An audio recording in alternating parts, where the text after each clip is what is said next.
så er vi taget ud til endnu en forhandler for at lave en lille film og vise jer, hvad de har tilbud. Vi er taget til Værløse i dag, og her der ligger Zoocenter Værløse. Lad os gå ind og se, hvad de har af saltvand. Det er jo en traditionel dyrehandler, så jeg er spændt på at se, hvad der er derinde. Vi ses. Hej. Så kan vi ind og kigge. Hold da kæft, det er en stor butik. Goddag. Goddag. Hvad hedder du? Sten. Hej Sten, jeg hedder Charlie. Goddag. Hej, jeg er kommet for at kigge på jeres saltvand. Du fortsætter bare. Det gør jeg da. Jeg kan se, at jeg har noget her. Er det Brian, jeg skal tale med? Ja. Fedt. Jeg prøver at finde ham. Der er fandme meget på hylderne. Hold da op.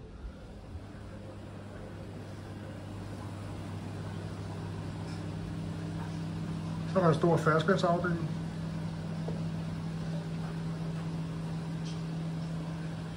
Spændende. Og en ordentlig kuglefætter her. Fedt.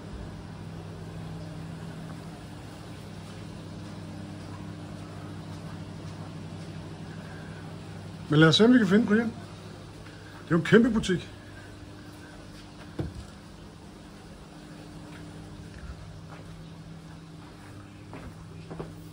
Gå ned ad trappen. De er altid nede i kælderen.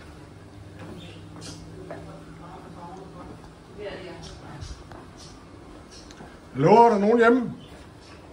Hej Charlie. Goddag. Pænt goddag. Hej Brian. Det var hyggeligt, du kom forbi. Altid. Det er hernede, I gemmer saltvand. Hvorfor er det altid i kælderen? Ja, det ved jeg sgu ikke, det er mandehulen. Det er en stor butik, der er her. Ja, den er rimelig stor. Vi har Jeg kan se, det er også traditionel dyrehandler. ja, ganske almindelig dyrhandel. Fedt. Så dem er der jo ganske få tilbage af. Yes. Med levende dyr og kaniner og marsvin. Og Hvor længe har I haft saltvand? det har vi haft lidt over 3 år. Okay. Har vi haft Fedt. saltvandet. Det var egentlig corona, der afstedkom Nå, saltvandet, Ja. at det startede op. spændende. Jeg kan se, at jeg skal have noget filter på. Ja, det skal du nok. Ja, jeg har jo et med i lommen. Jeg er blevet sponsoreret. Jeg var hjemme hos en anden forhandler. Der prøvede jeg har sådan en fancy filter på telefonen. Ja, det ved jeg godt. Så er der filmet jeg.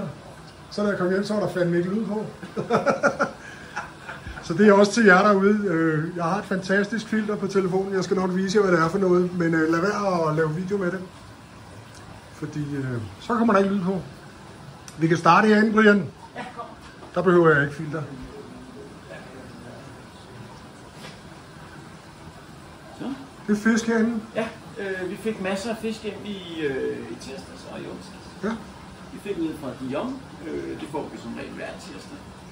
Og så fik vi en sending fra Indonesien. Okay. Så der er fyldt rigtig godt op. Jeg ved ikke, om du har set de andre videoer, men jeg bliver nødt til at spørge dig. Har du en yndlingsfisk? Og har du den hjemme? Om jeg har en yndlingsfisk, det hedder finde med. Nå. Altså jeg kan godt lide flammekejser.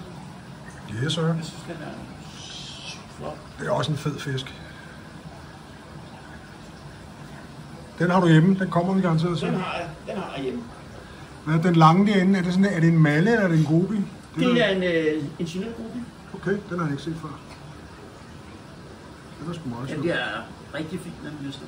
Ja. Ved du, hvor stor den bliver? 20 cm. Hold da kæft. Og masser af krible-krable. Altid. Spændende. Og jeg kan se, at du har priser over Over det hele. Ja, det er sgu dejligt. Fordi så kan man jo gå og kigge i fred og ro, ikke? Og... Det tager en krig at lave. ja. Så kan man gå og tælle sammen. Og der var en flamme der. Ja. Ja, den er flot. Der går også en ud af.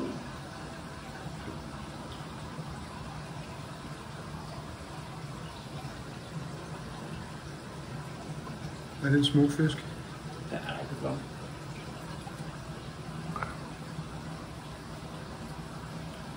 Hold nu kæft.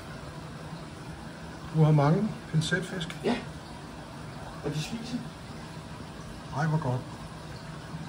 Det er en af mine yndlingsfisk. Ja. Ej, den er også fin. Ja.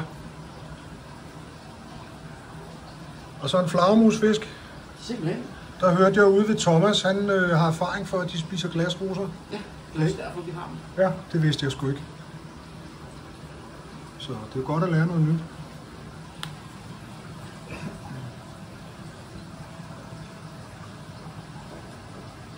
Men som I kan se, der er masser af fisk.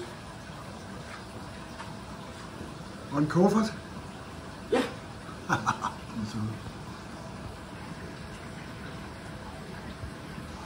Har du erfaring med dem, de er lidt svære at have? De kan være lidt bøvlede at holde. De er forsigtige der spiser. Der skal man lige sørge for, at de spiser. Ja. Og holde øje med dem.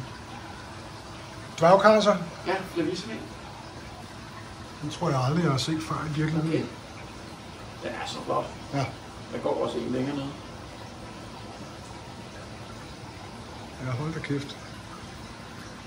Og en stor fløjlsklovn. Ja.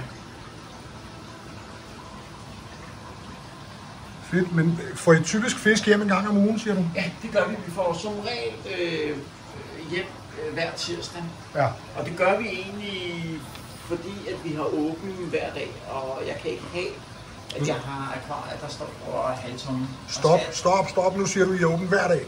Ja. Også søndag? Søndag, der fangede mig. Okay. Søndag har jeg ikke åbent. Nej. Men mandag til lørdag, Ja. så vi skal have fisk til kunder, der kommer både mandag og Ja. torsdag. Og Så man ikke kommer til en masse tomme akvarier, det er lidt kedeligt. det kan jeg ikke have. Nej. Og de er også fede, de små. Ja, de er danskopdrættede, de der, hvad hedder det, Fremandier. De er fede. Kan de gå sammen, ved du det? Nej, ikke normalt. I den størrelse går det fint, men det bliver lidt territorialt, når det bliver større. Ja. Og en masse små kronels. Ja, fra Indonesien. Og den hissige her. Ja, men den er sygt flot. Ja.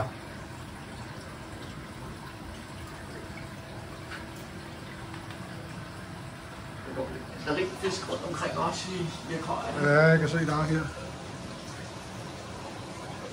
Jeg har prøvet et par gange at lave par, men jeg synes fandme, de er svære at sekse, altså når de ikke er så store. Ja, når de ikke er så store, så kan det være svært at se, men ellers så, når de bliver større, så er det egentlig forholdsvis nemt. Ja. Også en af mine yngste dværgkarser. Ja. Ja, fandme flot. Jeg tør sgu ikke. Jeg har primært LPS, så jeg tør ikke rigtigt. Jeg er bange for, at de flæsker det. Og anemoner også i alle mulige størrelser og fasoner. Ja. Det er jo et eller andet tæppe om anemoner, ikke? Jo, sandanemone. Okay. Fodrer du den aktivt? Ja, det gør jeg. Ja. Det gør jeg.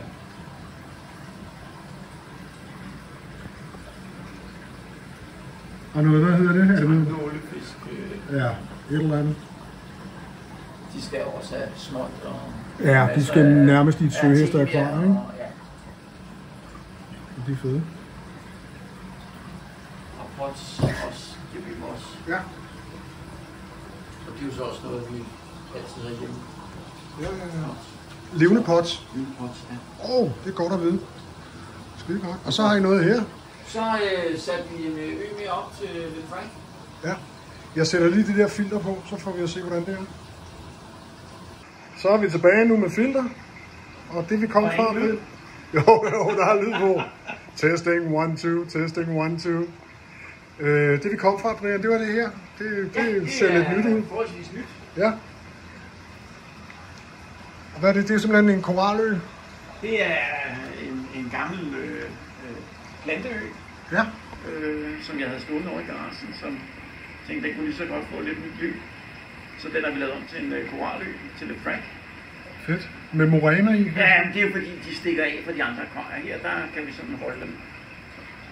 Okay. Og de bokser ikke indbyrdes? Nej. De går egentlig ganske fint. Det er sgu også en fed fisk, de er specielle. Ja. Hvad fodrer I dem med? Så de får lidt rejer og lidt mysis og... Ja. Okay. Så jeg skal lige høre, det har jeg jo også spurgt de andre om. Kører fisk og koraller, kører de på samme system? Nej, de kører hver deres system. Ja. Så, Og det er det så vanlige der med nitrat og fosfat, ja, det er det. for at holde det nede? Okay. Så det her, Det kører, det er et system, ja, som har sin egen som filtrering? har sin egen sump, og Ja. den kører helt...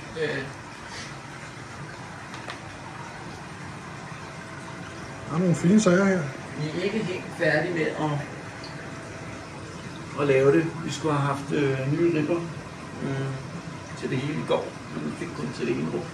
Sådan er det sgu Så der altid. kommer nye til på mandag. Ja. Hvad kigger jeg på der, når det er bitte små soaer? Ja. Fedt.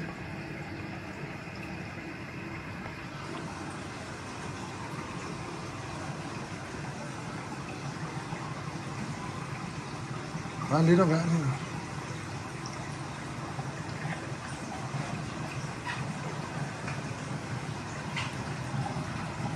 Fedt. Hvad, er det noget senior, det der? Eller hedder det noget et eller andet? Ved du det? Er det sådan noget kloger? Ja, whatever. Hvis der er nogen derude, der ved, hvad det der hedder, så skriv det i kommentarsporet. De er flotte, super flotte.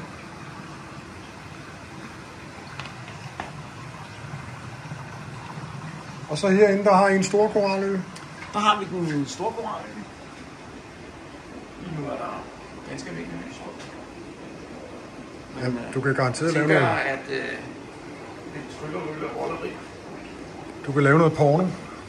Simpelthen. Kommer nu. Ja.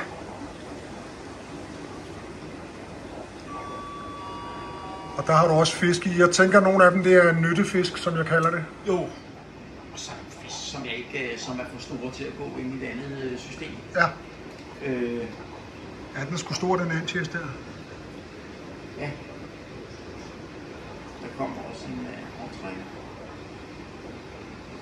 Som er vildt selv. Ja. Nu kan jeg lige gå en gang rundt om her. Bagefter kan jeg så lokke dig til at slukke pumpen i 5 minutter, kan du ikke? 2 minutter? Det kan du tro. Jeg går lige en runde først, ikke? Ja. Kæft, der er mange flotte ting. Koraller, er det også primært fra Dijon? Det er Indonesien? fra Dijon, ja, og fra Amblat, og så har vi en anden koralpusher også. Ja. Hvor vi får nogle super fede koraller fra. Ja, for fanden. Det er sådan, ja, high-end. Ja. Den er fed, den ø der. Hvad for en tænker du? De der hammer. Ja, den der hammergarden der. Den er så fin. Vi kan jo bare gøre sådan. Det må sgu så smart. Kæft, den er fed. Der kommer den mørke også til sin rette, ikke sammen med det lyse. Ja.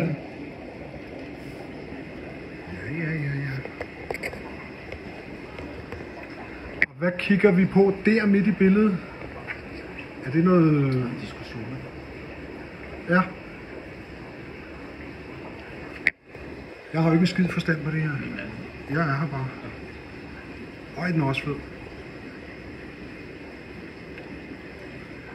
Jeg kan se, der fyser en masse blændier rundt. Ja, det er egentlig bare nyttedyr. Ja. Der går der er 20 stykker dernede. Og her har du også priser på det meste. Det har jeg. Den er hvor dyr, den der, men det er vel, hvad det koster. Har det et popnavn, du kan? GoTorch. Jeg tror, der er, jeg kan sgu huske, 6 eller 7 ude på den. Ja, den er stor. Den er rigtig stor. Jeg ved ikke, om I kan fornemme, min hånd, den er her. Den er jo lige så stor som min hånd. Fandme flot.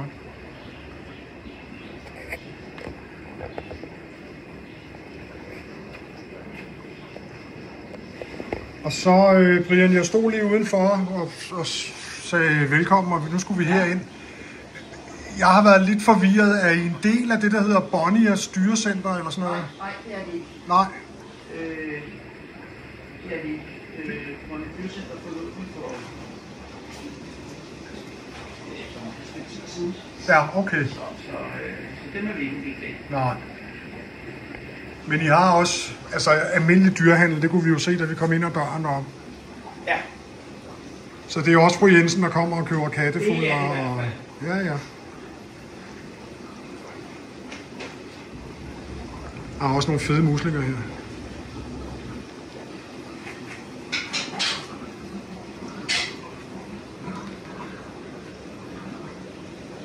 Jeg skal ud og røve en bank. Jamen, må du skynde dig tilbage. Der er godt nok mange flotte sager.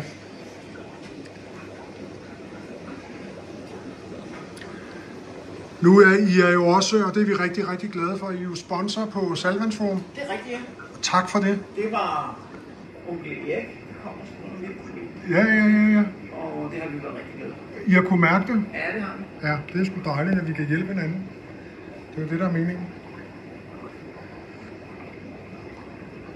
Så I får også kunder sådan langvejs fra? Det gør vi. Ja. De kommer fra hele Sjælland og fra Jylland og fra Fyn. Ja. Og det er jo Og fedt fra Sverige. med, og fra Sverige også. Ja. Og det er jo fedt med, at der ligger en togstation ret tæt på. Ja. Det Vi der... er nemt at komme til, og Ja. parkeringspladser lige ude foran døren, så Det der, var det i gamle dage, man kaldte en cloverpolyp? ja. De er også kommet i alle mulige popfarver. Ja, det er de. Jeg har lige solgt en gul en. Den var rigtig fin. De er fandme flotte.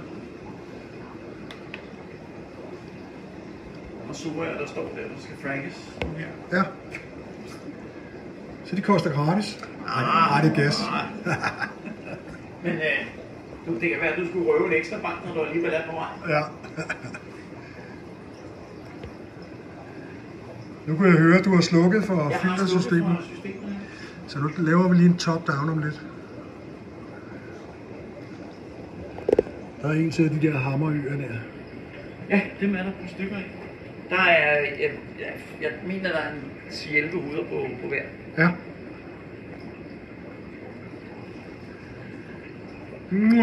Goneponia.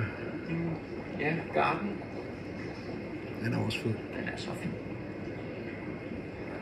Så prøver vi lige at køre op.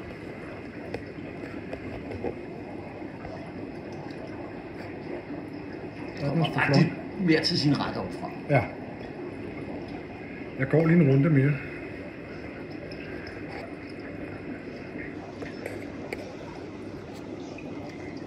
Jeg kan se, Brian, I har flere LPS end SPS. Er det sådan helt bevidst? Det er bevidst. Nej, det er det ikke. Nej. Det er det ikke. Hvorfor kan jeg ikke se den der? Den er der. Der var den.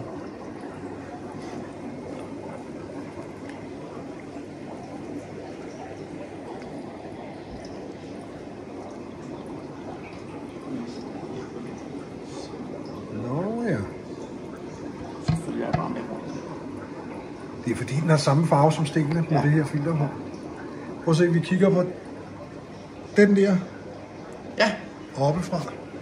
Der er den svær at se lige. Nu kan man godt fornemme den. Ja. Ja, den er fed.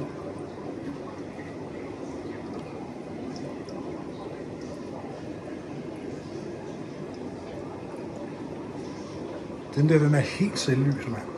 Ja, den er så fin. Ja. Og det der, er det Frogspawn? Det er Frogspawn, ja. Ja. Fedt. Kom hjem i forrige uge.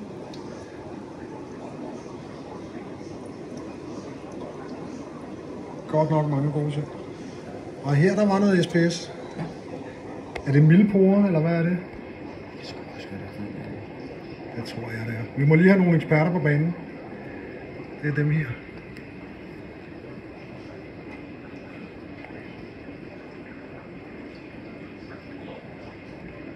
Der er godt nok også knald på farverne.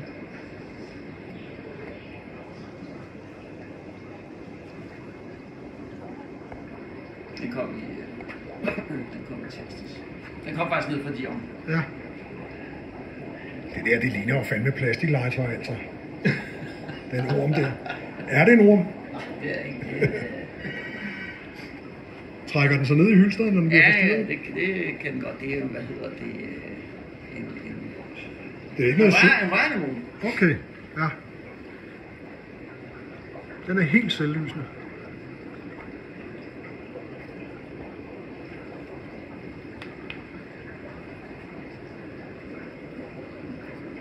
Kan du prøve at holde den der på igen? Det er luksus.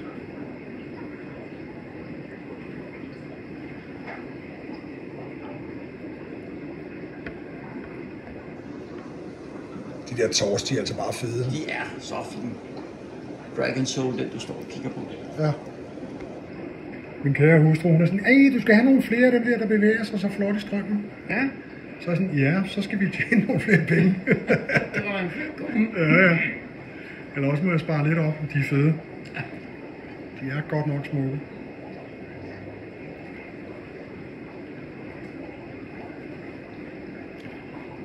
Det er sjovt, de har fået alle de her popnavne, ikke? Jo. Og nogle gange kan det sgu være svært at finde ud af, altså, om det er det ene eller det andet. Ja. Bananarama og Bim Bom og kom hist op og kom Trækker, herned. og jeg skal give dig. Ja, men de er flotte.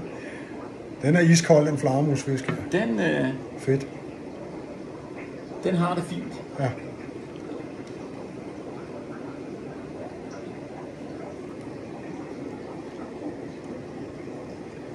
Og så er der en ordentlig drøn her. En boble nu. Eller ikke en bobbekoral, det var det, jeg skulle sige. Bobbelkorn. Hvad? Den er jo fandme på størrelse med 2 knytnæver, eller Ja, sådan. den er pænt stor. Det er sådan en stor håndbold. Den er meget stor. Jeg prøver lige at zoome ud. Ja, det kan man jo ikke sammenligne. Nej. For helvede. Men den er stor. Som man siger. Nogle fede muslinger. Ja. Der Fine kører trilakne. de, på et tidspunkt kørte de nogle skarpe priser på Det dem. gjorde vi, men det var jo små. Ja, Dem her, de er jo så... de er jo 5 gange så store. 13 cm. Ja. Kan du trække den lidt længere herover? Der, så er der en der. Prøv at se nogle farver. Den der væltet.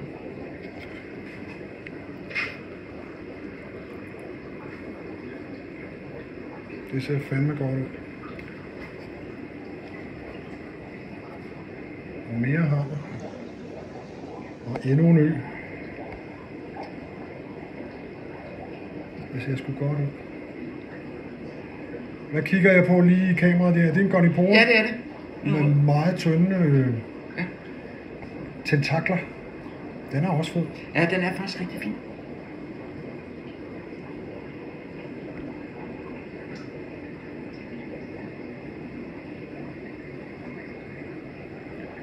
Ja, der er mange fine ting hernede.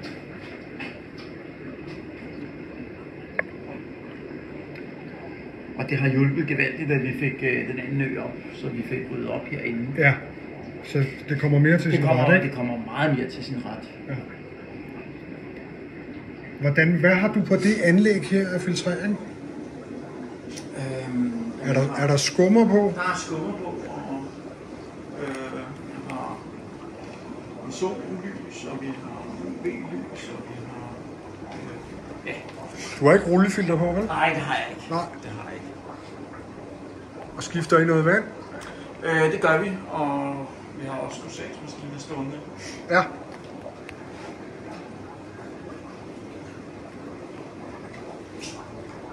Men optaget er vel ikke så stort, når det er mest LPS'er? Altså forbruget? Der er sgu et forbrug. Ja, ja. Ja, de har jo skeletter, mange af dem. Ja, så der er altså et forbrug på noget. Fedt. Nu piller jeg filteret af igen, og så kigger vi lige lidt mere rundt. Men stor koralø med masser af lækre sager. Så har jeg hævet filteret af igen. Brian, jeg kan se, I har jo også ferskvandsfisk. Vi har masser af ferskvandsfisk. Så det vælter. Og det får vi jo også hjem en gang om ugen. Ja. Jeg får fandme tårer i øjnene. Vi har samlet, tror jeg, 18.000 liter vand i forretningen. Hold da kæft. Så Ja. og der er lidt at passe op. Der er også noget for enhver smag. Der er også i forskellige... Er der noget, der er the shit for tiden inden for ferskvandsfisk? På et tidspunkt, der var det jo ciklider, du ved. Så skulle det være fra Malawi, og så fra Tanganyika. Ja. Så var det regnbuefisk, eller hedder de ikke det? Et eller andet. Jeg ved sgu ikke engang, hvad de hedder, altså. Om der er noget, der er lige inde i øjeblikket, så ikke. Altså, senior vil der være, at vi har mange specielle fisk. Ja.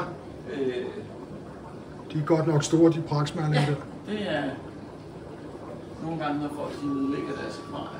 Ja. Så finder de ud af, at de har nogle meget store fisk. Ja. Og scalar. Lad os prøve at gå op og kigge ovenpå. Det synes jeg. Og der var nogle ciklider her. Ja, der er lidt. Ja.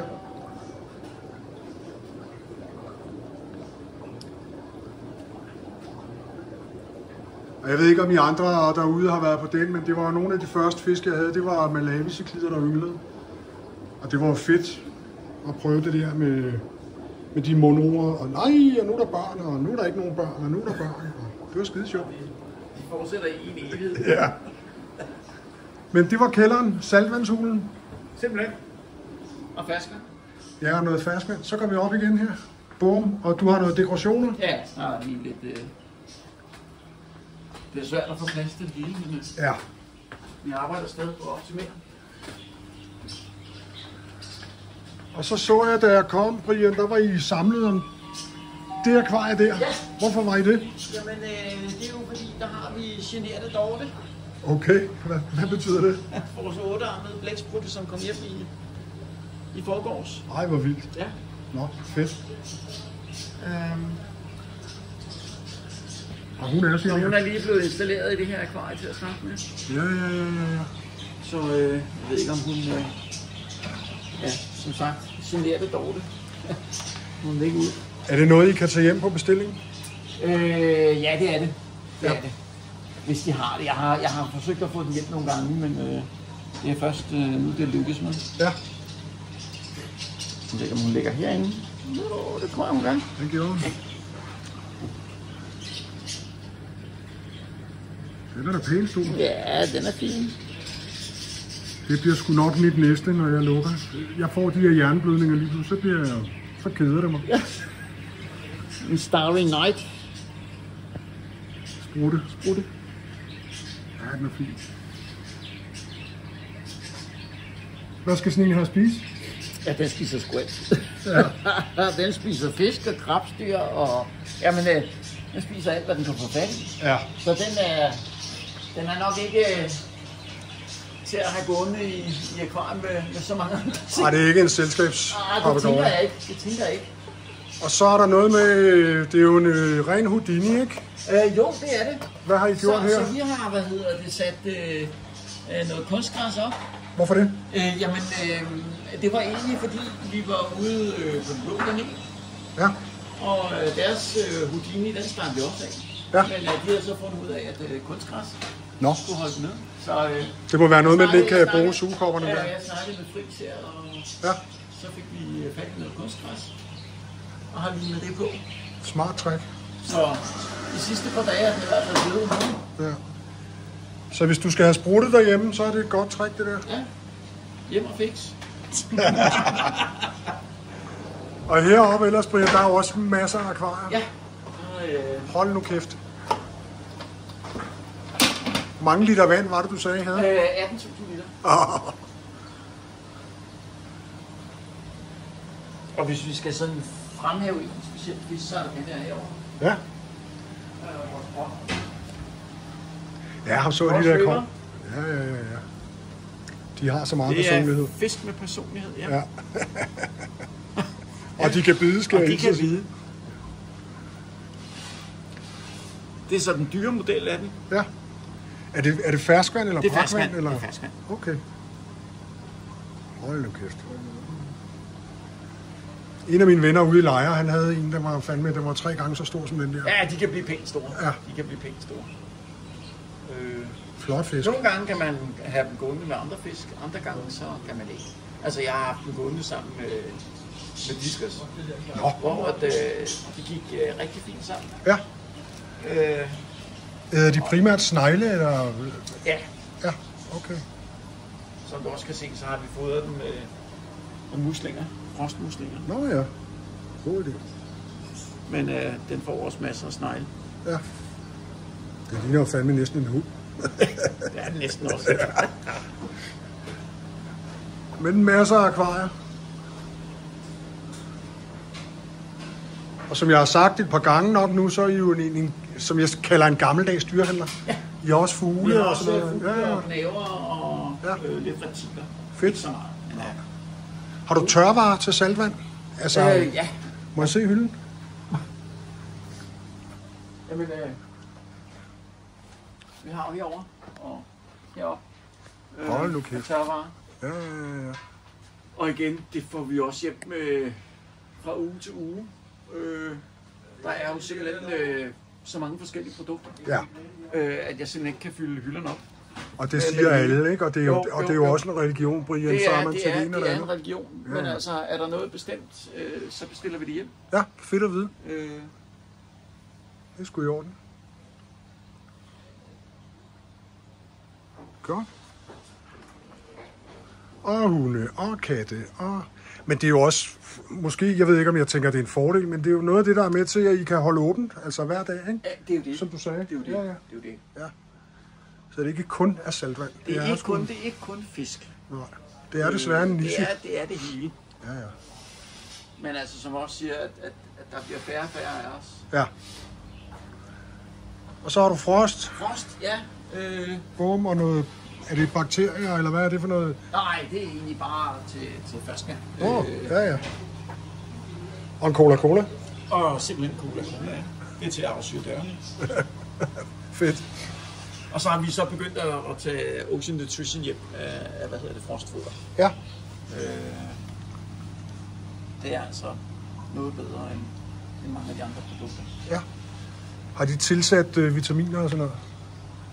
Det har de, og der er også der er mindre vand. Du får mere forbindelse. Ja. Okay, fedt. Brian, det har været en fornøjelse. Lige måde, Charlie. Jeg vil rende ud i virkeligheden igen. Når du kommer. Ja. Så, Vi snakkes ved. Tak for besøget. Ja, tak for rundvisningen. Vi snakkes. Det er godt. Hej. Hej.